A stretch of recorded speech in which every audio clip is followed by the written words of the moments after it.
Hi, my name's Dave Adams. Welcome to Nerds of Wisdom Weekly. And this week I'm still technically on holidays, so while I'm recording this, but I'll be back on Monday, so I go back to school then, but that's another issue for another day. However, so I'm just doing another casual, relaxed video right now.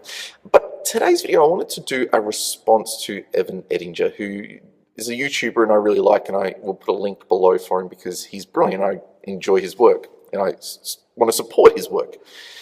But he raised an interesting issue. He started to talk about the arguments going on over what is good content. Now, he asked for what people thought, so I thought, well, I will share what I think about what is good content and is there good content on YouTube. Now, Evan seemed to suggest that all content is good content, especially if people just enjoy it and no one gets to decide for anyone else what is and isn't good content. And to an extent, I would agree with that. However, I would have caveats with that. Now, to say that everything is good is to really not define what we mean by good.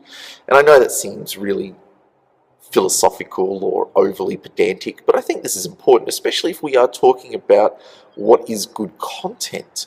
Now, one would suggest that if people are more popular than others, or if people are producing stuff that is up for critique, then there must be some form or some ability to critique it. Let me explain. Movies are a popular choice of pastime for people. Now, we have critics and we have fans, and if you ever looked at Rotten Tomatoes, you can see that there are times when the fans and the critics just do not match up. So, it seems like there's something going on there. People see that as a reason to diss critics and to say that they're out of date or out of fashion or not really aware of what current trends are. However, I think there are differences in what we make decisions about. Now, fan-based reviews tend to be more about what people like and enjoy personally. Critics, hopefully, if they're doing their job well, are trying to provide a more objective view of what a film is about.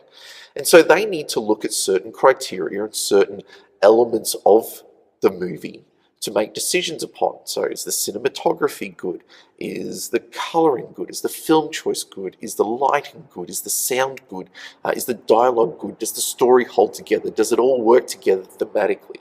There's a whole bunch of things that they go through. As our vocabulary on these things has increased, a lot of people are sounding more and more like they're professionals. But let's be really clear here. What we're talking about is what makes something a good film. There are plenty of good films out there that I don't enjoy. My guilty secret is that I really enjoy Mortal Kombat the movie, which is an absurdly ridiculous film, and I know that it is bad filmmaking. Or if in a YouTube sense, it might be bad content. However, that has no bearing on my enjoyment of the film. For whatever reason, whether it was bringing my childhood to life or the fact that I love Christopher Lambert or I really enjoyed the characters, the film still captures part of my imagination. I can sit down and watch it many times, even as an adult. However, there are films which were critically acclaimed, like Avatar, like Black Swan, which I couldn't stand to watch the first time and refuse to watch a second time. Now, that doesn't mean I can go on and say that they're bad content. No, they're good films. They're well made, they're beautifully made, they're artistically made, they have great qualities, but there are things that don't appeal to me about them. Maybe I don't enjoy the story, or maybe I have problems with the story, or problems with how it's constructed, or things in my mind that don't work for me on an aesthetic level. And there's content on YouTube which may be good or bad content, but has no impact on whether I enjoy it or don't enjoy it. In this sense, Evan's right. Well, everything on YouTube is good content if people are enjoying it, but that doesn't mean that it's good in the sense of critically good. If we didn't have the ability to critically engage with content and say what is good or bad, then there would be no real sense of how someone progresses or gets better. There would be no cause for Casey Neistat to get up and give videos or lectures about what makes good content. Now, he doesn't know what makes a successful or viral film, but he does know what makes good content. He knows how to frame a shot. He knows how to think about a scene. He knows how to put those technical skills into operation, and he can improve and grow by learning and refining those skills. And so I know that Casey's work is good content. Is it enjoyable? Do I like it? I personally do. I know there are people out there that don't. That doesn't mean it's good or bad. So if we can really clarify what is good and what we mean by good, then we start to have a different sort of dialogue around this issue. I know that DC make good content. Do I enjoy it? Not so much. Batman vs Superman, well made, terrible film. Is it bad? Well, I didn't enjoy it, but I don't know that I get to say that it's bad. The point is, by clarifying these terms, we can actually start to shape some of the conversation. Because there are plenty of things on YouTube which aren't necessarily good content in that they're not well put together, they're a bit amateurish, but that doesn't mean it's bad, and it doesn't mean it's unenjoyable. In fact, some of the stuff I've loved most on YouTube has come from people just sitting in front of a camera, talking into it with terrible lighting, terrible sound, whatever. But I've loved the engagement of the person. Is that good content? Well, yes, for me, because I enjoyed the production. However, does it make it a well-made, put-together film? Probably not. So there are things that they can grow and improve on, and there are things which are already really great that I'm happy living with. And I can accept and tolerate a poorly made film if I enjoy it. So what do we mean by good? I think that makes a big difference to the conversation. I think it makes a big difference to most of the conversations we have when we start to talk about our love of film, our love of board games, our love of animation, those sorts of things. Some of them are better made than others, but that doesn't mean they're enjoyable.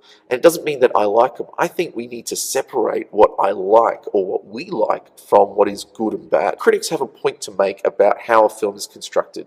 They also like to offer their personal opinions on whether they enjoyed it or not. We can do the same thing. We can talk openly about what films do well and what films do poorly and what needs work and what doesn't, and then we can talk about our personal opinions. And I don't think anyone gets to tell us what we can like and not like. In fact, most of the time, we don't know what we're going to like or not like. However, I'm going to leave it there. This week we've got coming up, we didn't do the core mechanic on Thursday because we wanted to release the game show, and hopefully you've gone and checked that out and had a look and just had some fun. It was a great day. We really enjoyed it at Comic-Con. This week we'll release some more Dice Tower segments. I'll put them up for you. I've got some articles coming out on Gamerpalooza. I've done some reviews for the other billionaire something or other. It was a really terrible game. I openly explain what elements were bad and what I liked and didn't like about it. Please go check out Gamerpalooza because there's a lot of good content there, and I'm not the only writer, and there are some really great writers putting up some stuff there, so it's worth having a look at. There'll be more stuff on Dice Tower if you go check out the Dice Tower this week. But look, that's what I've got for this week. I hope you go and check those things out. Until then, I'm Dave Adams. That's what's happening now. Hey, we've just hit our first 1,000 followers on Instagram, so we're going to give away a very cool prize. We're giving away abstract game Hexagony, which is one that I've reviewed before and absolutely loved. And we're giving away a $15 gift voucher from Australia's best online board gaming store, Vault Games. So if you want a chance to win those, all you have to do is jump onto Instagram, make sure you're following us, tag a friend, like the post, and you're in the running. We're going to announce the winners next Monday on the 10th of the 10th. We hope to see you there.